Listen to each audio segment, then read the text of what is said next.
ज्ञानानन्दमयी चैतन्यमयी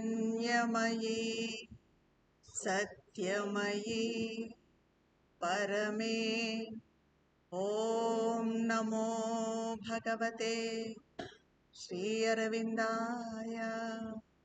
ॐ तत्सवितुर्वरं रूपं ज्योतिः परस्य धीमहि यन्नः सत्येन दीपयेत् సత్యేన దీపయే.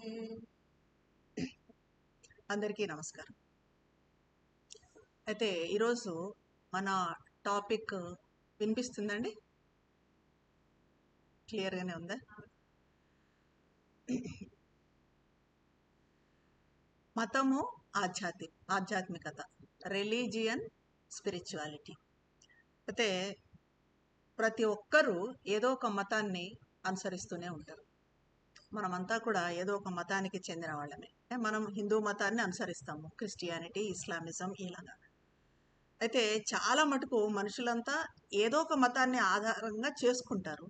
అది వారసత్వంగా వచ్చింది కావచ్చు, లేకపోతే వాళ్ళు ఇష్టపడి ఆ తర్వాత వాళ్ళు కన్వర్ట్ చేసుకున్నదైనా కావచ్చు. సరే, అయితే అసలు మనిషి జీవితంలో మతం అనేది అవసరమా? మతం లేకుండా జీవించలేమా? మతానికి ఆధ్యాత్మికతకు ఉన్న సంబంధం ఏంటి? ఆధ్యాత్మికత అంటే మతమేనా? ఆధ్యాత్మికతలో మతం అవసరమా? ఇవి మనకు మామూలుగా మతం అంటే ఆధ్యాత్మికత అన్న దీంట్లో వెళ్ళిపోతూ ఉంటాం. అయితే దీని గురించి మదర్ అంటారు, సమాజంలో ఈ మతం అన్నది ఒక అవసరం. ఎందుకంటే ఇది సామూహిక అహంకారానికి ఒక నియంత్రణగా పనిచేస్తుంది. అంటే సామూహిక అహంకారం అంటే ఇంతమందిలో మనకు ఒక్కొక్కరికి ఒక్కొక్క అహంకారం అనేది తప్పనిసరిగా ఉంటుంది. ఈ అహంకారం నియంత్రించబడాలి అని అంటే మనమంటూ ఒక పద్ధతి పాటించాలి. ఇప్పుడు ఒక మతాన్ని పాటిస్తే ఆ మతంలో ఉన్న ఆచారాలను మనము కంటిన్యూ చేయాల్సి ఉంటుంది. ఆ ఆచారం ప్రకారము అక్కడ మనం గుడికి పోతామా, లేక చర్చికి పోతామా, లేక నమాజ్ చేసుకుంటామా, ఆ చేస్తున్నంతసేపు మనల్ని మనం సమర్పించుకుంటాం. మన అహం అన్నది మనకు ఆ రకంగా తగ్గిపోతుంది. సో ఆ నియంత్రణ కోసము మతం అన్నది సమాజంలో అవసరము అంటారు శ్రీమాత. కొంచెం ఎందుకంటే ఇది చేస్తున్నంత వరకు మనిషి తన అహంభావాన్ని పక్కన పెడతాడు, పక్కన పెట్టి తనని తాను పూర్తిగా సమర్పించుకుంటాడు. అని ఇంకొకటి కూడా ఏమంటే, ఎప్పుడు సామూహిక చైతన్య స్థాయి వ్యక్తిగత చైతన్య స్థాయి కన్నా తక్కువగా ఉంటుంది. ఇప్పుడు నేను పర్సనల్గా కూర్చున్నప్పుడు నా చైతన్యం ఒక రకంగా ఉంటుంది. మీ అందరితో కలిసినప్పుడు, ఎందుకంటే మీ అందరి చైతన్యాన్ని నేను కంటిన్యూ చేయాల్సి వస్తుంది, దాంతో కలిసిపోవాల్సి వస్తుంది. కాబట్టి అప్పుడు కొంచెం తక్కువ ఉంటుంది, కొంతమందికి ఎక్కువ ఉంటుంది. నాకు తక్కువ ఉంటే నాకన్నా ఎక్కువ ఉన్న వాళ్ళకి అది తగ్గిపోవచ్చు, నాకన్నా తక్కువ ఉన్న వాళ్ళతో కలిసినప్పుడు నాది తగ్గిపోవచ్చు. సో ఈ రకంగా ఎప్పుడు సామూహిక చైతన్యం అన్నది ఒక తక్కువ స్థాయిలోనే ఉంటుంది. అలాగే ఈ సామూహిక చైతన్యం కూడా దాన్ని ఏర్పరిచే వ్యక్తుల చైతన్యం కన్నా తక్కువ ఉంటుంది. అంటే ఒక సమాజం ఉంది చూడండి, ఇప్పుడు ఒక మతం ఉంది మనకు. జీసస్ని తీసుకుంటే క్రిస్టియానిటీ, జీసస్ ఏర్పరిచిన మతం క్రిస్టియానిటీ. ఈ క్రిస్టియానిటీని ఫాలో అయ్యే వాళ్ళ చైతన్యము జీసస్ కన్నా తక్కువ ఉంటుందా? లేదా? తక్కువే ఉంటుంది, చాలా తక్కువ ఉంటుంది. అలాగే మనం ఏ మతం తీసుకున్నా, ఇస్లాం మతం తీసుకున్నా, బుద్ధిజం తీసుకున్నా, జొరాస్ట్రియనిజం తీసుకున్నా, ఏది తీసుకున్నా కూడా ఆ ఏర్పరిచిన గురువు కానీ ఆ ఏర్పరిచిన వ్యక్తి కన్నా కూడా ఆ సమాజం ఎవరైతే ఫాలో అవుతున్నారో వాళ్ళ చైతన్యం తక్కువగా ఉంటుంది. కాబట్టి మతం పేరుతో అక్కడ ఒక నియంత్రణ అవసరమవుతుంది. మనకి మతము అన్న పేరుతో సమాజాన్ని నియంత్రించాలి అంటే ఆ గ్రూపు, అంటే ఆ ఇస్లాం మతం కానీ హిందూ మతం కానీ వాళ్ళని నియంత్రించాలి అని అంటే మనకు ఒక మతము, ఒక పద్ధతి, ఒక ఆచారము, ఒక సంప్రదాయము అవసరమవుతుంది. అయితే ప్రతి వ్యక్తికి తెలియకుండానే ఒక మతం అనేది ఉంటుంది. అతని మతము, లక్ష్యము భిన్నంగా ఉంటుంది. అతను ఆరాధించే దేవుడు కూడా రకరకాలుగా ఉంటారు. అంటే కొంతమంది డబ్బు కోసం ఆరాధించవచ్చు, కొంతమంది వాళ్ళు ఏదో విజయం తెచ్చుకోవాలి, సక్సెస్ కావాలని ఆరాధించవచ్చు, కొంతమంది కేవలం మాకు సుఖ సంతోషాలు ఉంటే చాలు అని ఆరాధించవచ్చు. ఈ దేవతలు కూడా మనకు ఆ రకంగానే ఉంటారు. ఇప్పుడు ఉదాహరణకి మనము డబ్బు కోసము అంటే లక్ష్మీదేవిని ఆరాధిస్తాం, అలాగే చదువుల తల్లి అంటే సరస్వతీదేవిని ఆరాధిస్తాము, మన పిల్లలకి ఏదో అక్షరాభ్యాసం చేయించడానికి బాసరా తీసుకెళ్తాము. అలాగే ధైర్యం కావాలి అంటే హనుమంతుణ్ణి, ఆంజనేయ స్వామిని ఆరాధిస్తాం. ఈ రకంగా ఒక్కొక్క దానికి ఒక్కొక్క దేవుణ్ణి పెట్టుకుంటారు ఆరాధించటానికి. అలాగే గ్రీకు నాగరికతలో ఇంకా ఈ దేవుళ్ళు ఇంకా మన నాగరికతలో ఎక్కువ అనుకుంటాము, కానీ గ్రీకు వాళ్ళకి ఇంకా ఎక్కువ ఉంటారు. ఎలా అంటే వాళ్ళ దాంట్లో ఈ పొస్టైడన్ అనేది దేవుడు, ఆయన వచ్చేసి భూకంపాలకు, తుఫానులకు దీనిలను కంట్రోల్ చేయడానికని ఆ దేవుణ్ణి ప్రార్థిస్తారు.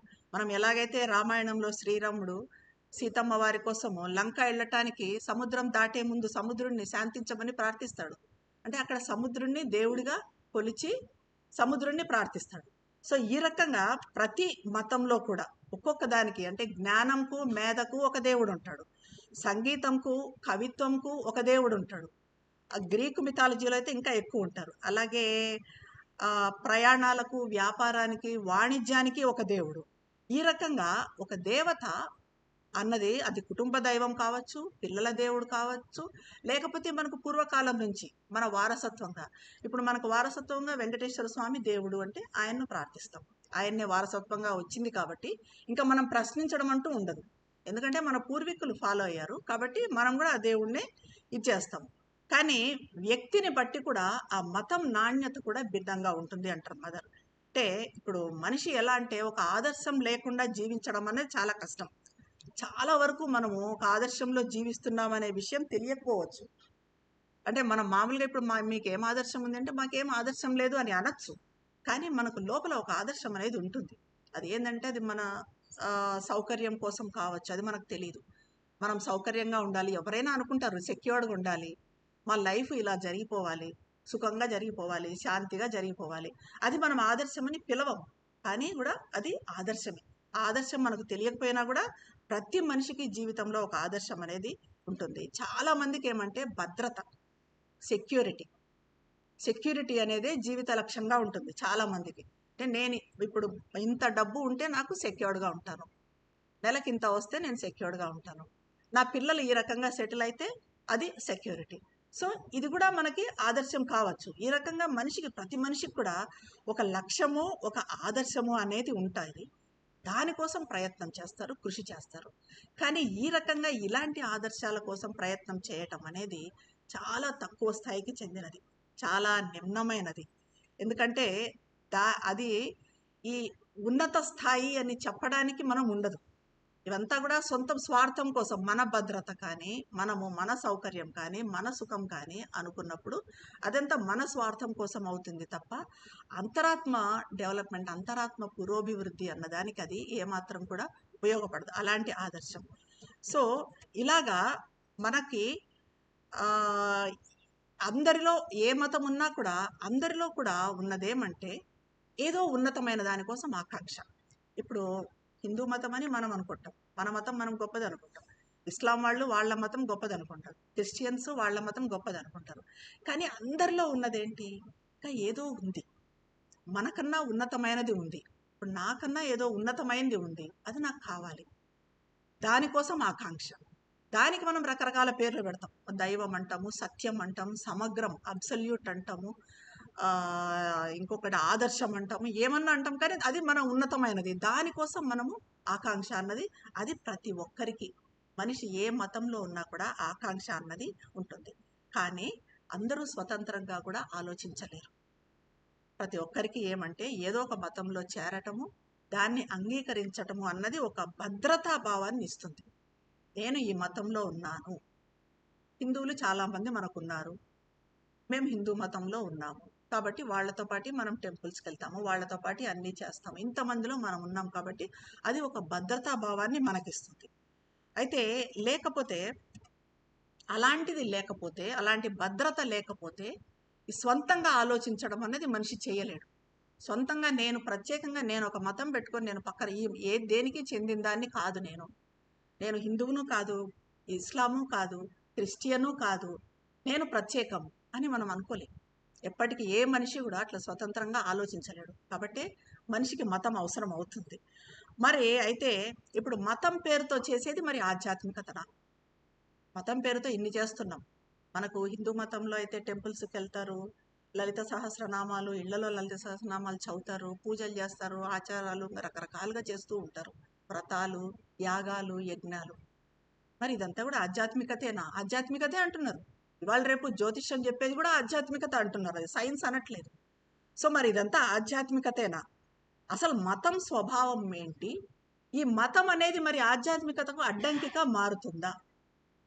మతం అనేది ఇప్పుడు మనం ఆధ్యాత్మికత అని చెప్తున్నాము, అది ఆధ్యాత్మికతకు ఉపయోగపడుతుందా లేక ఆధ్యాత్మికతకు ఆటంకం అవుతుందా? మతం, మనం ఫాలో అయ్యే మతం ఏదైనా కూడా, అది మనం ఇప్పుడు తెలుసుకోవాల్సింది.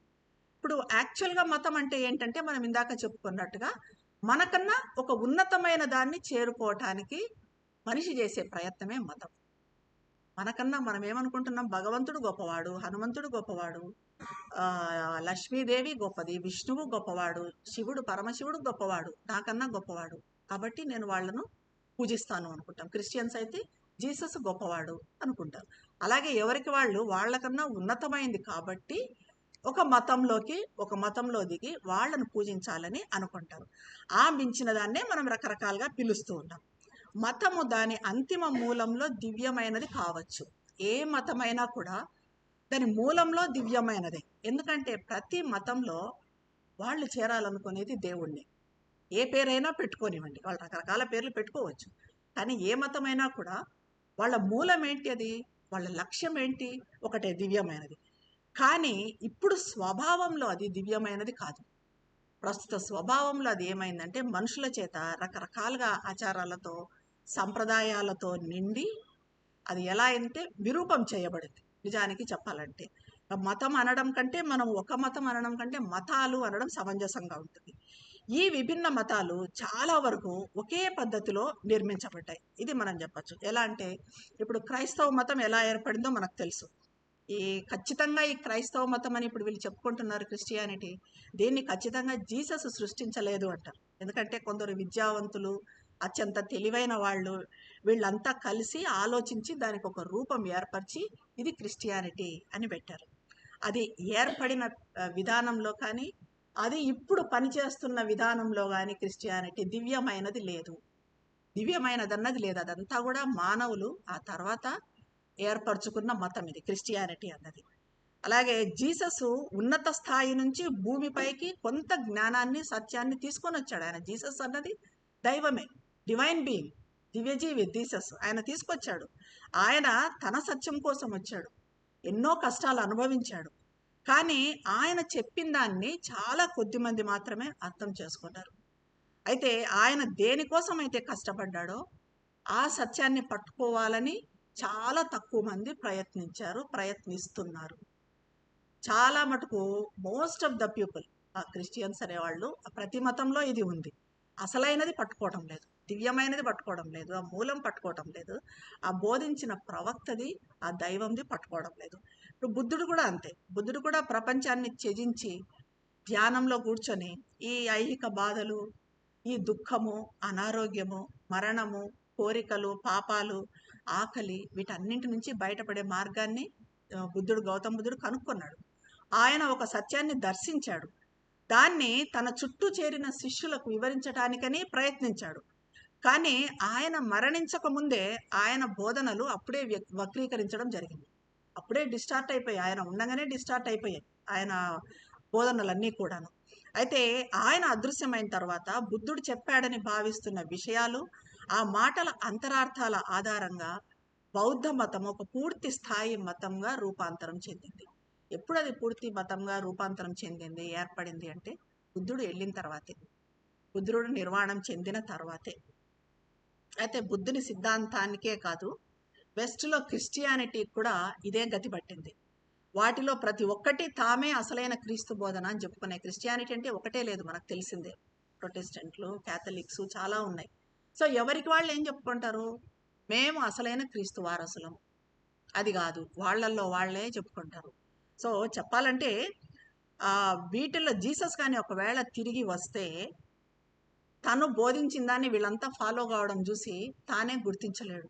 ఒకవేళ బుద్ధుడే దిగి వస్తే ఇవంతా వాళ్ళ ఫాలోయర్స్ అంతా ఏం చేస్తున్నారు అనేది చూస్తే వెంటనే నిరుత్సాహపడి నిర్వాణానికి పరిగెత్తాడు అని అంటారు. అంటే ఇప్పుడు కరెక్ట్గా ఈ మతాలన్నీ కూడా ఏవైతే ఉన్నాయో, క్రిస్టియానిటీ, బుద్ధిజము, హిందూ మతం ఏదైనా కానివ్వండి, ఇవన్నీ కరెక్ట్గా వాళ్ళ ఆ మూలం, ఆ దివ్యమైన మూలం అన్నదాన్ని పట్టుకోవటం లేదు. మతాలను మనుషులంతా కలిసి ఏదో ఒక రకంగా వాళ్లకు సరిపోయేట్టుగా ఒక్కొక్క సెంచరీలో ఒక్కొక్క రకంగా దాన్ని తయారు చేశారు. అన్ని మతాలకు ఒకే విధమైన కథ ఉంటుంది. ప్రపంచానికి ఒక గొప్ప గురువు రాకతోనే మతం ఏర్పడుతుంది. మతం అన్నది ఒక గొప్ప గురువు రాకతోనే ఏర్పడుతుంది. ఏ మతమైనా ఆయన వస్తాడు, ఒక దివ్య సత్యాన్ని వెల్లడిస్తాడు, దానికి ఒక అవతారంగా నిలుస్తాడు. కానీ మనుషులు ఏం చేస్తారు, దాన్ని పట్టుకొని దాంతో వ్యాపారం చేసి దాని చుట్టూ దాదాపుగా ఒక రాజకీయ సంస్థను ఏర్పాటు చేస్తారు. అంటే రాజకీయాల్లాగే చేస్తారు. మతాన్ని కూడా ఎలాగైతే ప్రభుత్వ విధానము, ప్రభుత్వంలో ఒక విధానము, చట్టాలు, సిద్ధాంతాలు ఉంటాయో ఆ రకంగానే మతంలో సిద్ధాంతాలు, విధానాలు, చట్టాలు, శిక్షలు, ప్రభుత్వం ఎలాగైతే దొంగతనాలు చేస్తే శిక్షలు విధిస్తుందో ఆ రకంగా ఈ మతాల్లో కూడా ఆ మతాన్ని ఫాలో కాలేకపోతే, వాళ్ళు చెప్పిన ఆ మత పెద్దలు పెట్టిన రూల్స్ ఫాలో కాలేకపోతే శిక్షలు విధించడము, ఈ రకంగా ఇప్పుడు మతాలన్నీ కూడా అలాగా తయారయ్యాయి. ఈ సంప్రదాయబద్ధమైన మతాల ప్రధాన సూత్రం ఎప్పుడు ఎలా ఉంటుంది అంటే, నాదే అత్యున్నతమైన ఏకైక సత్యం. ప్రతి మతం అదే అనుకుంటుంది. అందుకే ఇప్పుడు ఈ మత కలహాలన్నీ వచ్చేదంతా అందుకే. ఎందుకంటే ప్రతి మతం అనుకుంటుంది నేనే హైయెస్ట్, నాదే, నాకు తెలిసిన సత్యమే, నా మతమే అత్యున్నత మతం, నా మతానికి ఉన్న సత్యమే అత్యున్నత సత్యం, మిగిలినవన్నీ అబద్ధాలు, లేదంటే మిగిలినవన్నీ తక్కువ రకానికి చెందినవి. ఎందుకంటే ఏ మతమైనా అక్కడ కూడా మదర్ ఎంత బాగా చెప్తారు చూడండి. ఇలా అనుకోవడంలో కూడా ఏ మతమైనా నాదే అత్యుత్తమమైనది అనుకోకపోతే ఆ మతం అన్నది ఉనికిలోనే ఉండదు. మనము నాది అత్యుత్తమమైనది అని నమ్మకపోతే మన హిందూ మతం అన్నది ఉండదు. అలాగే ఇస్లాం కూడా వాళ్ళదే అత్యుత్తమమైనది అని వాళ్ళు నమ్మకపోతే ఆ మతం అన్నదే ఉండదు. అలా లేకపోతే వాళ్ళు మత పెద్దలు కూడా ప్రజలను ఆకట్టుకోలేరు. ప్రజలను అట్రాక్ట్ చేయాలి కదా. ఇప్పుడు అట్రాక్ట్ చేయాలంటే వాళ్ళు ఏం చెప్పాలి, మనదే హైయెస్ట్ అని చెప్పాలి, మనదే హైయెస్ట్ ట్రూత్ అని చెప్పాలి.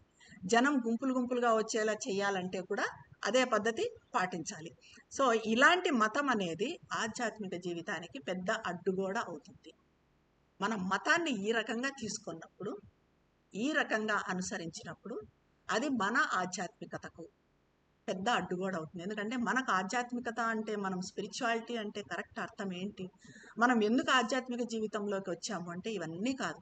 మనకేంటి మూలం, ఆ దైవం, దైవంతో సంయోగం. సో ఇవన్నీ ఈ మధ్యలో ఇవన్నీ వచ్చేపాటికి మనం ఏమవుతుందంటే మన అంతరాత్మ కూడా లిమిట్ అయిపోతుంది, మన భావన లిమిట్ అయిపోతుంది, మన మైండ్ లిమిట్ అవుతుంది, మన హార్ట్ లిమిట్ అవుతుంది. అంత పరిమితం అయిపోయి ఆ విశాలత్వం అన్న దానికే మనం ప్రవేశించలేకపోతాం. ఒక మతంలోని సిద్ధాంతాలు, నమ్మకాలు ఇవన్నీ కూడా మనసు సృష్టించినవి. అది ఏ మతమైనా కానివ్వండి, మనసులు ఆ మనసు సృష్టించినవే ఇవన్నీ సంప్రదాయాలు. ఇవన్నీ కూడా మనము వాటిని పట్టుకొని వేలాడుతూ మనల్ని మనము దాంట్లో పూర్తిగా బంధించుకుంటాం.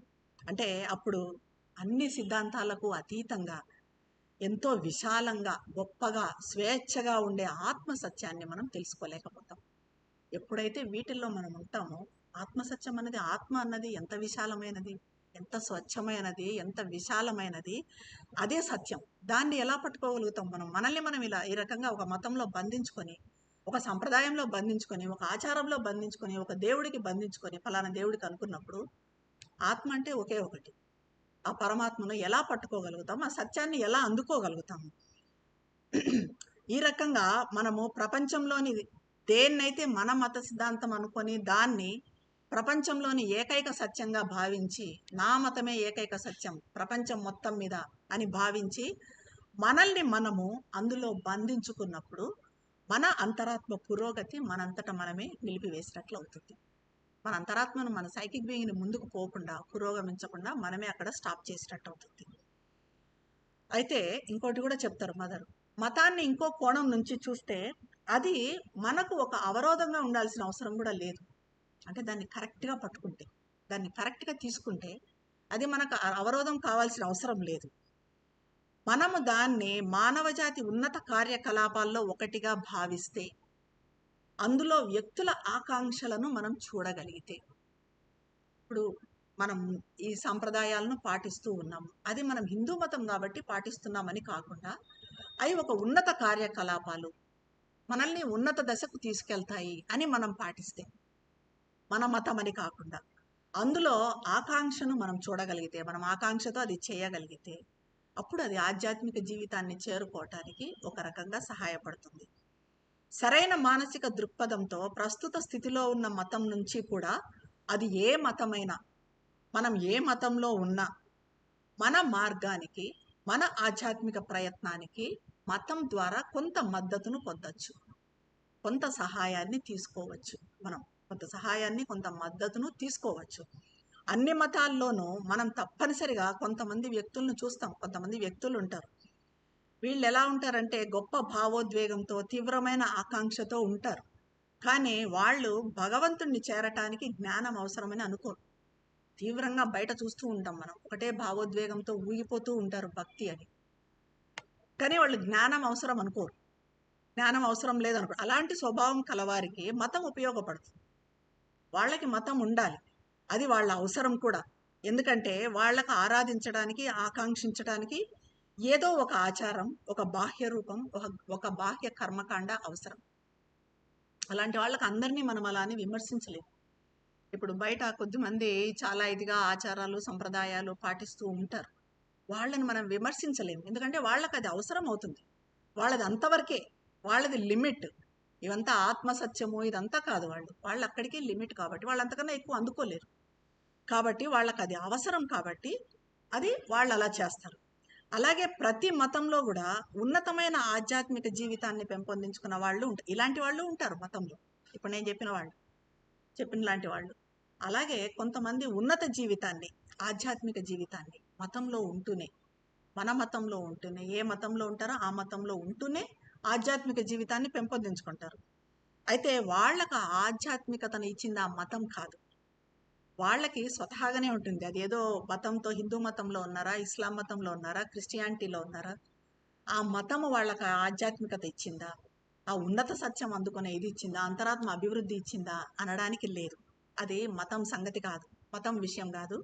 వాళ్ళే తమ ఆధ్యాత్మికతను మతంలోకి చొప్పిస్తారు.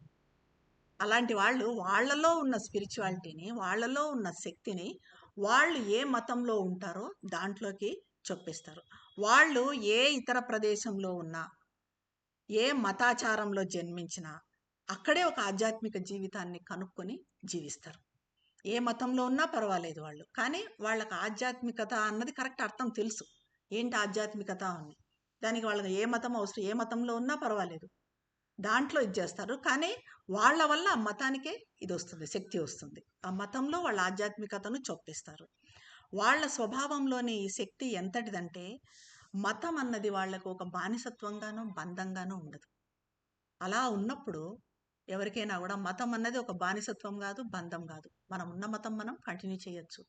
ఎప్పుడు ఈ విశాలత, ఈ ఆధ్యాత్మికత కరెక్ట్గా మనం పట్టుకున్నప్పుడు, దాని నుంచి తీసుకోవాల్సిన ఆధ్యాత్మికతను మనం తీసుకున్నప్పుడు, ఏ మతమైనా కూడా మనం దాన్ని కంటిన్యూ చేయొచ్చు. మామూలుగా సాధారణంగా మనుషులకు ఎలా ఉంటుందంటే, గట్టి మనసు ఉండదు, దృఢమైన మనసు ఉండదు, బుద్ధి కూడా స్పష్టంగా ఉండదు, స్పష్టమైన బుద్ధి కూడా ఉండదు. అప్పుడు వాళ్ళు సిద్ధాంతాన్ని లేదా ఆచారాన్ని సంపూర్ణ సత్యంగా నమ్మాల్సి వస్తుంది. ఇప్పుడే మనం చెప్పుకున్నట్టుగా వాళ్ళు ఏదో చిన్న చిన్నది, ఇప్పుడు నేను ఇది చదివితే నాకు బాగుంటుంది, అదే సత్యము అనుకుంటారు, దాన్ని అలాగే వాళ్ళు నమ్మాల్సి వస్తుంది. ఆ విషయంలో వాళ్ళకి ఎలాంటి ప్రశ్నలు ఉండవు, సందేహాలు ఉండవు. అది వాళ్ళు అట్లా గుడ్డిగా నమ్మేస్తారు. సో వాళ్ళే అదే సంపూర్ణ సత్యం అనుకుంటారు. అంటే గతంలో వాళ్ళ పూర్వీకులు కంటిన్యూ చేసింది కానీ, లేకపోతే ఈ మత పెద్దలు అనేవాళ్ళు అనుసరించింది కానీ వాళ్ళు అనుసరిస్తూ ఉంటారు. అంతకన్నా వాళ్ళు అభివృద్ధి చెందలేరు. అలాంటి వాళ్ళ విశ్వాసాన్ని దెబ్బతీయడం నేరం అవుతుంది. అలాంటి వాళ్ళను మనం ఎప్పుడు క్రిటిసైజ్ చేయకూడదు, వాళ్ళ విశ్వాసాన్ని దెబ్బతీయకూడదు, వాళ్ళు ఏదో తక్కువ రకం అని కూడా అనుకోకూడదు. ఎవరి విశ్వాసం వాళ్ళది. వాళ్ళకి వాళ్ళ పాలిట మతం ఒక అడ్డంకి కాదు, వాళ్ళకి మతం తప్పనిసరి. ఆ మతాన్ని పట్టుకునే వాళ్ళు అవన్నీ కూడా చేయగలుగుతారు, వాళ్ళకి అడ్డంకి కాదు. మనలాగా ఆధ్యాత్మికత పెంపొందించుకోవాలా అనుకునే వాళ్ళకి మతం అన్నదాన్ని కరెక్ట్గా తీసుకోకపోతే అప్పుడు అది మనకు అడ్డంకి అవుతుంది. ఇంకా ముందుకు వెళ్ళగలిగే వాళ్ళకే పురోగతి చెందాలి అనుకునే వాళ్ళకే ఇది అడ్డంకి కావచ్చు. కానీ ముందుకు వెళ్ళలేక ఆత్మ మార్గంలో కొంత దూరం మాత్రమే ప్రయాణించగలిగే వాళ్ళకి ఇది సహాయం కావచ్చు. మామూలు మనుషులకు మేబీ ఈ మతం అన్నది సహాయం కావచ్చు. కానీ మనం ఇంకా విశాలం కావాలి, ఇంకా ఆధ్యాత్మికంగా ఎదగాలి, ఇంకా మన అంతరాత్మ పురోగతి చెందాలి, ప్రోగ్రెస్ అవ్వాలి అనుకున్నప్పుడు ఇవన్నీ కూడా మనము ఈ బంధాల్లో చిక్కుకొని ఉండకూడదు.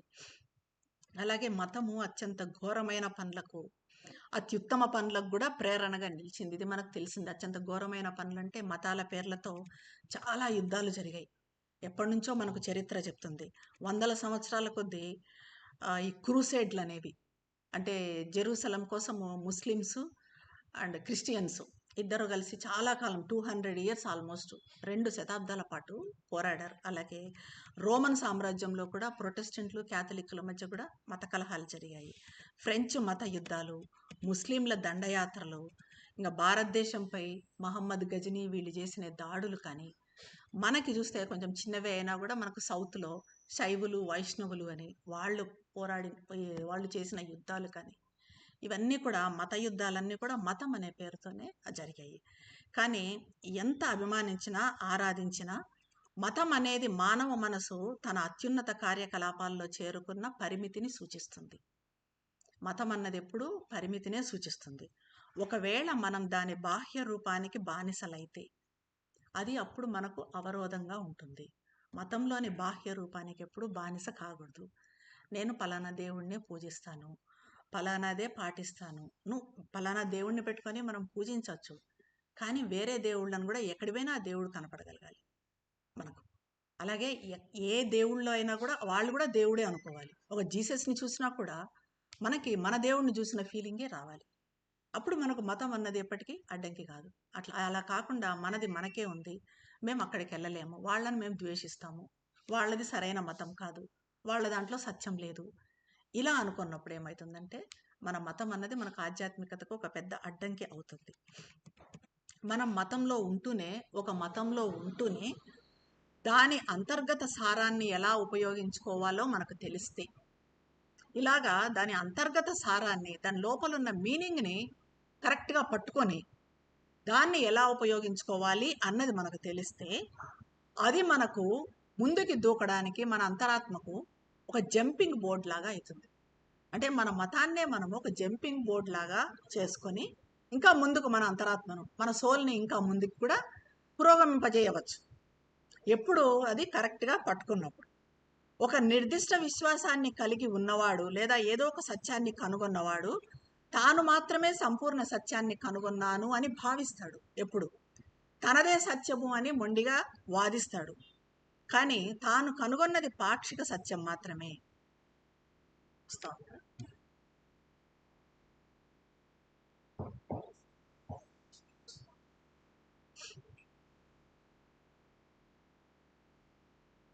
హాఫ్ అన్ అవర్ అయిపోయింది. తాను కనుగొన్నది పాక్షిక సత్యం మాత్రమే, ఇంకా ఉన్నత సత్యం ఉంది అన్నది అలాంటి వాళ్ళ అవగాహనలోకి రాదు. అంటే ఎవరైతే నాదే ఉన్నత సత్యము అనుకుంటారో, మనం ఎప్పుడు కూడా ఒకటి గుర్తుపెట్టుకోవాలంటే, సత్యం అన్నది మనకు పూర్తిగా ఎప్పటికీ తెలియదు. మనకు తెలిసింది ఎప్పుడు పాక్షిక సత్యమే. ఈరోజు ఇది మనకు సత్యం అనిపిస్తుంది, ఒక 2-3 years తర్వాత ఇంకా అది సత్యం అనిపిస్తుంది. అంటే మనకు తెలిసింది ఎప్పటికప్పుడు పాక్షిక సత్యం తప్ప ఫుల్ కాదు, అది కంప్లీట్ ట్రూత్, అబ్సల్యూట్ ట్రూత్ కాదు. కాబట్టి ఇట్లాంటి వాళ్ళు ఏమంటే, ఈ మతంలో ఉన్న వాళ్ళు మాదే పూర్తి సత్యం, ఇది పాక్షిక సత్యం కాదు, మాదే పూర్తి సత్యం, అవతల వాళ్ళదే పాక్షిక సత్యం, అది సత్యమే కాదు లేకపోతే అన్నట్టుగా ఉంటారు. సో అప్పుడు ఎలా అంటే, మనదే సత్యము అనుకున్నాం అనుకోండి, అసలైన సత్యాన్ని కనుక్కోవడానికి ప్రయత్నం చేస్తామా? చెయ్యం.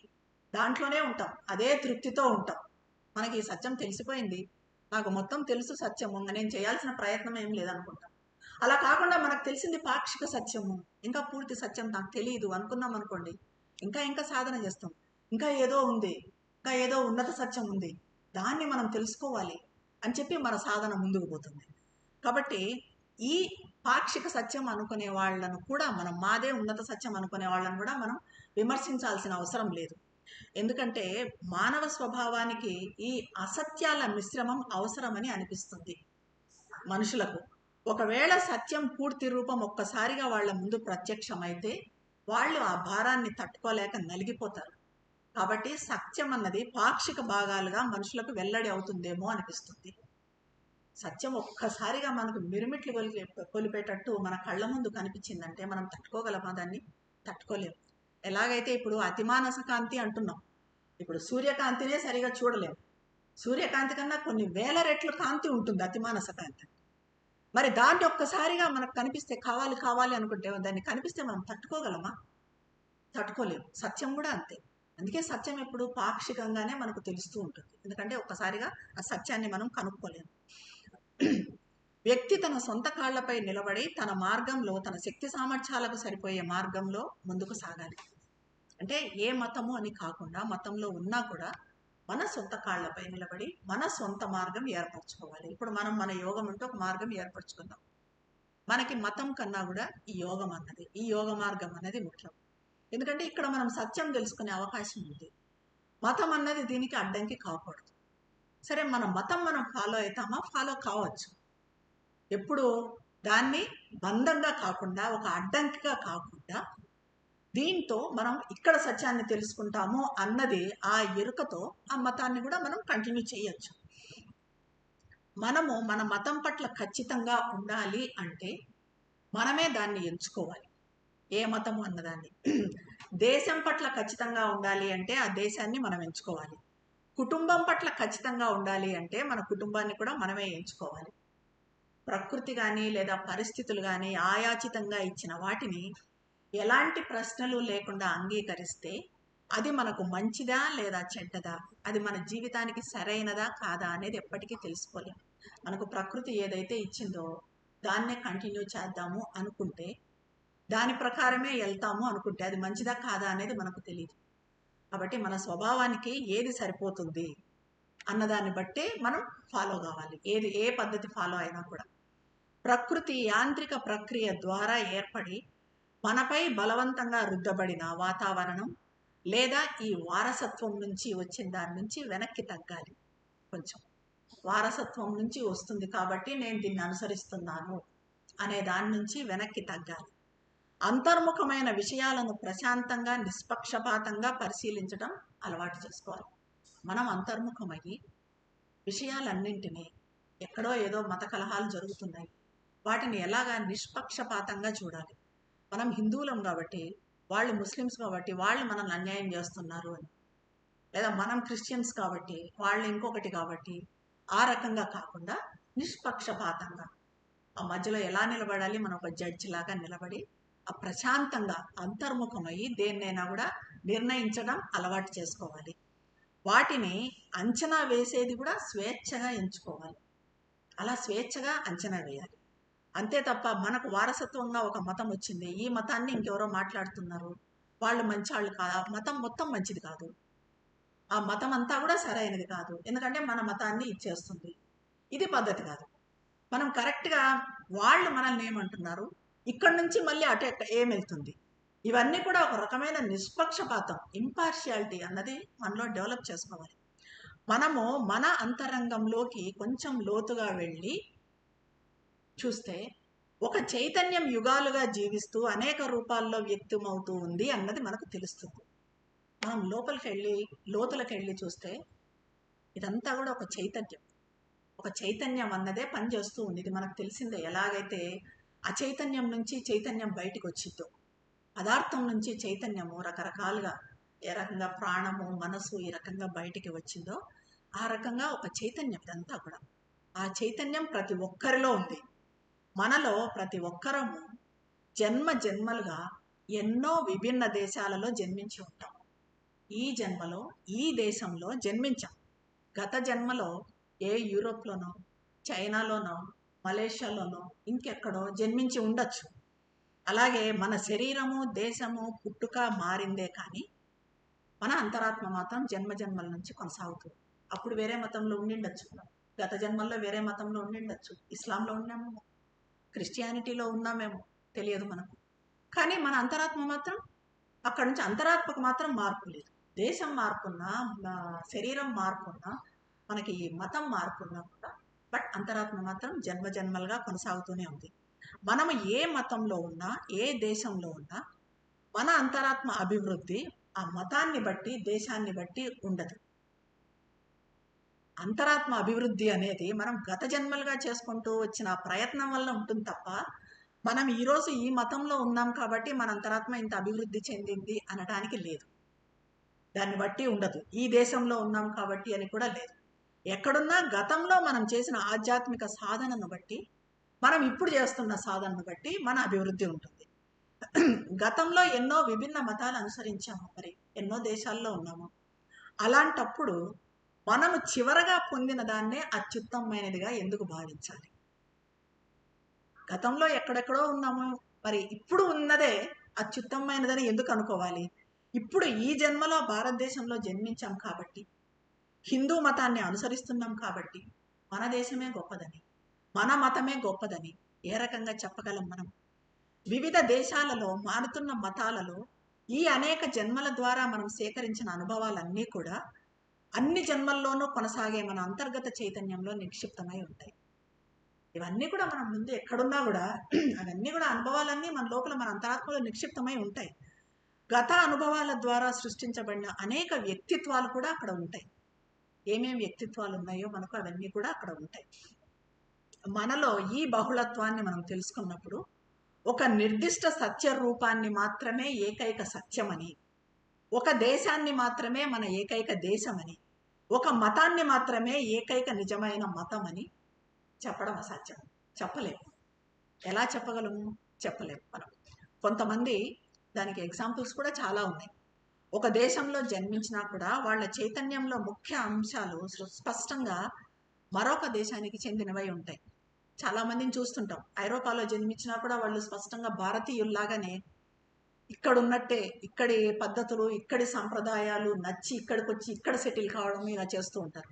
అంటే వాళ్లకు గత జన్మల్లో ఇవి ఉంది, వాళ్ళ అంతరాత్మ అభివృద్ధి.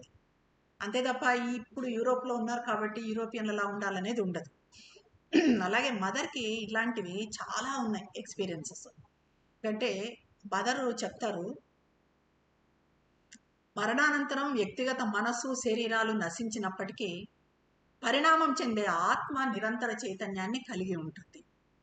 మదర్ గతంలో జీవించిన ప్రదేశాలతో, కాలాలతో చాలా ఎగ్జాంపుల్స్లో స్పష్టంగా ఐడెంటిఫై చేసుకున్నారు. ఎలా అంటే ఆగస్టు 1954లో ఆశ్రమం యూనివర్సిటీ సెంటర్లో జరిగిన ఒక ప్రదర్శనలో మదరు ఒక ఈజిప్టియన్ రాణి చిత్రం ముందు నిలబడ్డారు. తక్షణమే తను ఆ రాణిగా గుర్తించుకున్నారు, గత జన్మల్లో ఆ రాణిగా. అలాగే మదరు రినైజెన్స్ కాలంలో, అప్పుడు శక్తి 4 రూపాలుగా 4 చోట్ల ప్రదర్శితమైంది. అప్పుడు మదర్ రూపాలు ఏంటంటే, ఒకటి మొనాలిసా. మొనాలిసా మనందరికీ తెలిసిందే, లియోనార్డో డా విన్సీ పెయింట్ చేసిన పిక్చర్, అద్భుతమైన పిక్చర్. మొనాలిసా ఎవరు కాదు, mother. Joan of Arc, French వీరనారి, వినే ఉంటారు. అలాగే రాణి ఎలిజబెత్, క్వీన్ ఎలిజబెత్ I మదరే. మార్గరెట్ డి వాలాయిస్ అంటే ఫ్రెంచ్ రాణి, రచయిత్రి, ఆమె కూడా మదరే. ఝాన్సీ లక్ష్మీబాయి కూడా మదరే. సో ఇవన్నీ కూడా మదర్ గత జన్మలు. ఈ రకంగా మనం కూడా గత జన్మలో ఎక్కడో ఏ మతంలోనూ జన్మించి ఉంటాం. ఎక్కడున్నా, ఏ రూపంలో ఉన్నా మన లక్ష్యం మాత్రం ఆత్మ విముక్తి, మన అంతరాత్మ పురోగతి, ఆ పరమాత్మలో కలవడం, ఆత్మ విముక్తి. ఒకవేళ మన లక్ష్యం స్వేచ్ఛగా ఆత్మ విముక్తిలో జీవించటం అయితే, మన అంతరంగ సత్యానికి చెందని అన్ని బంధాల నుంచి మనకు కావాల్సింది ఆత్మ విముక్తే అయితే, మన లక్ష్యం అయితే అదే అయితే, మతం కాదు, మన లక్ష్యం అదే అయితే, అప్పుడు అన్ని బంధాల నుంచి, ఉపచేతన అలవాట్ల నుంచి, సబ్కాన్షియస్లో ఉన్న ఈ అలవాట్లు, సబ్కాన్షియస్లో మనకు చిన్నప్పటి నుంచి కొన్ని అలవాట్లు అట్లా కంటిన్యూ అయిపోతూ ఉంటాయి. అవి సబ్కాన్షియస్లో అలా ఉంటాయి, నిక్షిప్తం అయిపోయి ఉంటాయి. వాటన్నింటి నుంచి మనం బయటపడాలి, విముక్తి చెందాలి, వాటి బంధం నుంచి బయటపడాలి. పూర్తిగా భగవంతునికి అంకితం చేసుకోవాలని మనం ఆశిస్తే, మనల్ని మనం దాన్ని సంపూర్ణంగా చేయాలి. మన సబ్కాన్షియస్లో ఉన్న వాటినన్నింటినీ సంకల్పంతో, మదర్ గ్రేస్తో నెమ్మదిగా నిర్మూలించుకుంటూ రావాలి. అలా మనము ఈ బంధాల నుంచి ఫస్ట్ బయటపడాలి. మనము మన గతం నుంచి పూర్తిగా విడిపోవటం అంత సులభం కాదు. ఇదంత సులభంగా చెప్పినంత ఈజీగా అయ్యేది కాదు. కానీ ఎప్పుడైనా వెనక్కి తిరిగి చూసుకొని కొన్ని సంవత్సరాల వ్యవధిలో మనలో జరిగిన మార్పులను గమనిస్తే, లాస్ట్ 10 ఇయర్స్ అనుకోండి, మనలో జరిగిన మార్పులను చూస్తే గతంలో కొన్ని పరిస్థితుల్లో ఎలా ఆలోచించాము, ఎలా ప్రవర్తించాము గతంలో అని మనల్ని మనం ప్రశ్నించుకుంటే 10 సంవత్సరాల క్రితం మన రూపాన్ని మనమే గుర్తించలేనంతగా మారిపోయి ఉంటాం. 10 ఇయర్స్ ముందు ఉన్న దానికి ఇప్పుడు మనం ఉన్నదానికి పూర్తిగా మారిపోయి ఉంటాం. మన స్వభావంలో కానీ మన రూపంలో కానీ అన్నింట్లో మార్పు వచ్చి ఉంటుంది. అలాంటప్పుడు 10 సంవత్సరాల క్రితం ఎలా ఉన్నామో అలా ఇప్పుడు లేము. భవిష్యత్తులో మళ్ళీ 10 సంవత్సరాల తర్వాత ఎలా ఉంటాం అన్నది కూడా మనకు తెలియదు. అలాంటప్పుడు భవిష్యత్తులో ఏం జరగచ్చు, ఏం జరగకపోవచ్చు అనేది మనం ఎలా నిర్ణయించగలం? కాబట్టి మన సంబంధాలన్నీ కూడా పూర్తిగా అంతరంగ స్వేచ్ఛ, అంతరాత్మ స్వేచ్ఛ అన్న పునాది మీద ఆధారపడాలి. ఇవన్నీ కాదు, మతాలు కాదు, కులాలు కాదు, దేశం కాదు, ఇదేది కాదు. అంతరంగ స్వేచ్ఛ, ఆ అంతరాత్మ స్వేచ్ఛ అన్న పునాది మీదనే మన సంబంధాలు ఏర్పడాలి. మనం జీవిస్తున్న లేదా పెరిగిన సంప్రదాయాలు అన్నవి పరిసరాల ఒత్తిడి వల్లనో లేక ఇతరుల సాధారణ ఆలోచన వల్లనో మనపై రుద్దబడ్డాయి. ఇప్పుడు మనం ఫాలో అయ్యేవన్నీ కూడా మన వారసత్వంగానో లేకపోతే పరిసరాలతోనో దాంతో బలవంతంగా మన మీద రుద్దబడ్డాయి. ఒకసారి మనము ఆలోచించాలి, ఇవన్నీ అవసరమా, ఇవన్నీ చేస్తున్నాను నేను, వీటి వలన నాకేమన్నా సోల్ డెవలప్మెంట్ అనేది కనపడుతుందా, నా మనసు నిశ్శబ్దం అవుతుందా, నేను పట్టుకోగలుగుతున్నానా, దైవాన్ని పట్టుకోగలుగుతున్నానా? ఇది ముఖ్యం. ఇవన్నీ ముఖ్యం కాదు మనకి. అసలు మతం అనేది స్వయంగా మనుషులపై రుద్దబడింది. ఇది తరచుగా ఎలాగంటే భయము ప్రేరణతో, అంటే ఇది ఇలాగే ఉండాలి, భయం, ఇది చేయకపోతే, పొద్దున్న లేచి పూజ చేయకపోతే ఏమో అవుతుంది, దీపం పెట్టకపోతే ఏమో అవుతుంది, ఇలాంటి భయం, ఈ భయంతోనే ఈ మతం అన్నది మన మీద ఇవన్నీ రుద్దడం జరిగింది. కానీ భగవంతునితో మనకున్న సంబంధంలో అలాంటి బలవంతానికి చోటు ఉండకూడదు. అలా బలవంతం అన్నది ఉండకూడదు, స్వేచ్ఛ ఉండాలి. అది మన స్వంత మనసు, మన హృదయం స్వేచ్ఛగా చేసుకున్న ఎంపిక అయి ఉండాలి. అది ఎలా ఉత్సాహంతో ఆనందంతో స్వీకరించాలి ఏదైనా కూడా. అది బలవంతంగా చెయ్యాలి కాబట్టి, పొద్దున్న లేయాలి కాబట్టి పొద్దునే లేయాలి, పొద్దున మనం ఏదో చేయాలి కాబట్టి చేయాలి, రూమ్ క్లీన్ చేయాలి, పటాలు తుడవాలి, ఫలానా రోజే చేయాలి, ఫ్రైడే చేయాలి, సాటర్డే చేయాలి, మండే ఇది చేయాలి, ఇవన్నీ కాదు. మనకు అనిపించాలి, మనకు లోపల నుంచి, మన మనసు నుంచి, మన హృదయం నుంచి అనిపించాలి. ఇంకా చివరగా మనము ఒక పద్ధతి లేదా ఒక మతం ద్వారా ఎవరైనా భగవంతుని గ్రహించగలరా అంటే, ఎవరైతే తమలో ఆధ్యాత్మిక గమ్యాన్ని తెలుసుకొని దానికోసం శ్రమిస్తూ భగవంతుణ్ణి తెలుసుకొని ఆయనలోనే జీవించటానికి జన్మించారో అలాంటి వాళ్ళు ఏ మార్గాన్ని అనుసరించినా, ఏ విధానాన్ని అనుసరించినా, ఏ మతంలో ఉన్నా ఖచ్చితంగా వాళ్ళ గమ్యాన్ని చేరుకుంటారు. అంటే మన గమ్యం ఏంటి, ఫైనల్ గోల్ ఏంటి మనది అనేది అది ఇంపార్టెంట్ మనకు. దాన్ని తెలుసుకున్నప్పుడు మనం ఏ మార్గంలో ఉన్నా, ఏ మతంలో ఉన్నా, ఏ పద్ధతి పాటించినా, ఏ సంప్రదాయం అయినా కూడా దాన్నే చేరతాం. మతంలో కూడా ఆధ్యాత్మిక అనుభూతిని పొంది భగవంతుడిని కలుసుకున్న వ్యక్తులు ఉన్నారు, ప్రతి మతంలో ఉన్నారు. అలానే మతం అడ్డంకి కాయన వాళ్లే కాదు, మతంతో పాటు మతంతో ఈ భగవంతుడిని చేరుకున్న వాళ్ళు కూడా ఉన్నారు. కానీ అది మతం వల్ల కాదు, సాధారణంగా దానికి వ్యతిరేకంగా, దాన్ని లెక్క చేయకుండానే అది జరిగింది. ఇది మనకు అర్థం కాదు. ఎందుకంటే వాళ్ళు చెప్పేది ఆ మతం ఏదైతే అనుసరిస్తున్నారో ఆ మతం భాషలో చెప్తారు కాబట్టి మనం ఈ మతంలో వీళ్ళు ఉన్నారు అనుకుంటాం. కానీ వాళ్ళు మతాన్ని అనుసరించి మతాన్ని పట్టుకొని అది చేయలేదు. దాన్ని ఎప్పుడైతే లెక్క చేయకుండా వాళ్ళు ఫ్రీగా స్వేచ్ఛగా అంతరాత్మ స్వేచ్ఛతో ఉన్నారో కాబట్టి, అలా ఉన్నారు కాబట్టి వాళ్ళు భగవంతుని చేరగలిగినారు. అంతే తప్ప మతం కోసం, మతంతో కాదు. కాబట్టి భగవంతుడిని తెలుసుకోవటము, మనలో ఆయన్ను ప్రకటించటము అనే మన లక్ష్యాన్ని చేరుకోవాలంటే ప్లాస్టిసిటీ పెంచుకోవాలి, సరళత్వం పెంచుకోవాలి. ప్లాస్టిసిటీ అంటే ఇతర మతాలను యాక్సెప్ట్ చేయగలగడం, ఇతరులను, ఇతర మతాలు కానీ ఇతర దేశాల వాళ్ళని కానీ విదేశీయులను అన్నిటినీ యాక్సెప్ట్ చేయగలగడం, అది ప్లాస్టిసిటీ. ఆ ప్లాస్టిసిటీని మనలో డెవలప్ చేసుకోవాలి.